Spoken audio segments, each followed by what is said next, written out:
Hi friends, please subscribe to Amravati Media and press the bell icon for more latest updates. Singayya మరణానికి ముందు YCP సంచలన video విడుదల. AP రాజకీయాలు కొత్త మలుపు తిరుగుతున్నాయి. వైసీపీ కార్యకర్త సింగయ్య మృతి ఇప్పుడు పలు సంచలనాలకు కారణమవుతోంది.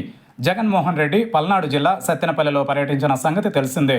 ఈ పర్యటనలో భాగంగా జగన్ కాన్వాయ్ ఢీకొని సింగయ్య అనే వైసీపీ కార్యకర్త మృతి చెందారంటూ అధికార పార్టీ నేతలు ఆరోపించారు.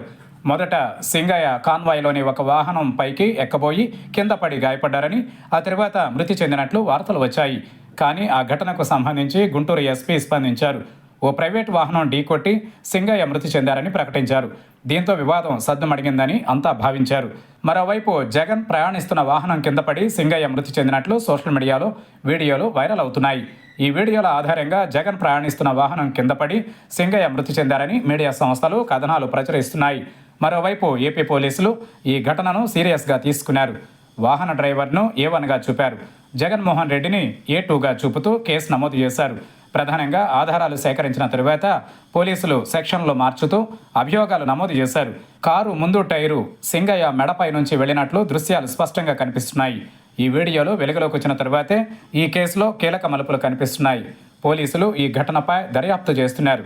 అయితే జగన్పై నాన్ బెయిలబుల్ కేసులు నమోదు చేసినట్లు పోలీసు వర్గాలు చెబుతున్నాయి. తాజాగా సింగయ్యకు సంబంధించిన వీడియోను వైఎస్ఆర్ కాంగ్రెస్ సోషల్ మీడియా విడుదల చేసింది. జగన్ కాన్వాయ్ ప్రమాదం తర్వాత సింగయ్య క్షేమంగానే ఉన్నారని ఈ వీడియోలో స్పష్టంగా కనిపిస్తోంది. అంబులెన్స్ వచ్చిన సమయంలో కూడా సింగయ్య కాలు మీద కాలు వేసుకుని కనిపించారు. సింగయ్య విషయంలో ఏదో తప్పు జరిగిందని, దానిని కూటమి ప్రభుత్వం దాస్తున్నట్లు కనిపిస్తోందని వైసీపీ నేతలు ఆరోపిస్తున్నారు. జగన్ కారు కింద పడి సింగయ్య మృతి చెందలేదని, అది తప్పుడు ప్రచారమని మాజీ మంత్రి అంబటి రాంబాబు ఖండించారు. పార్టీ తరఫున సింగయ్య కుటుంబానికి 10 లక్షల రూపాయల ఆర్థిక సాయం అందించారు.